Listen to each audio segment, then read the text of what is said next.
Hey guys, iOS Help here, and today I want to do a follow-up video on some of the new changes and features added to iOS 11 Beta 5. Now, if you want to watch yesterday's episode, links will be in the description down below. Starting off with a few splash screens here in the news application, you now get to get news in your inbox right here, this splash screen that comes up. Now, I'll keep getting different ones for notes. This is another one that I got from notes recently here, another splash screen here. Apple has been adding these to iOS just to kind of explain things around when people launch the new applications in iOS 11, so welcome change. For this next one, you must pay very close attention. When your battery dies on your iPhone, you see here on the left, the Beta 5, you get a smoother, a flatter look there for the battery, and the indicator doesn't have dashes in between the red colors. As you can see there in Beta 4, we have sort of the dashes in between the color red, and the surrounding icon or the border for the battery is white. Within iOS 11 Beta 5 is sort of a grayish color, so a flatter look there. If you take a look here at the word searching on the status bar, you see 3 dots in Beta 4 in front of the word.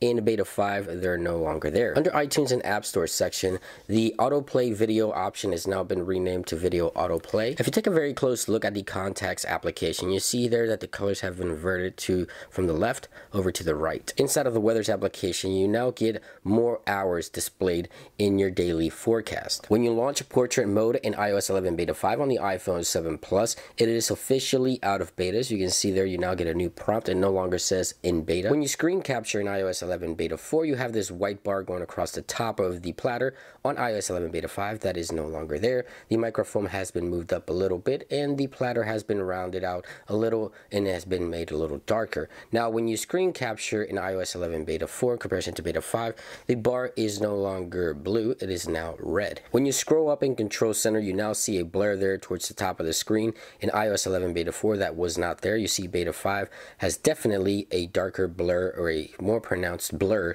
when you swipe up in Control Center. In settings under the notes extensions, you see here in Beta 4, notes on lock screen has been renamed to access notes from the lock screen. All the options remain the same. For this next one, it's best for me to just show you on each device. If you tap and hold on an image in iOS 11 Beta 4 just like this, you can drag it around and move it, and tap on other images to just move a bunch of pictures and things around at once. In iOS 11 Beta 5, unfortunately, if you try to tap and hold on an image, you can no longer do that. You can't just really drag it around and bring other photos to move them around. Under iTunes Wi-Fi Sync, there was a weird glitch bar at the bottom of the screen. In iOS 11 Beta 4, that has been completely fixed. In iOS 11 Beta 4, under ICCID, you have now a MEID number that you find in Beta 5 in comparison to Beta 4, which is not there. Taking a look at messages, right here, if you go to the media section, you see there's a space below here, sort of a function area that's rumored for the iPhone 8. It has now been fixed in Beta 5. You see it is completely taking the entire portion of the screen at the bottom.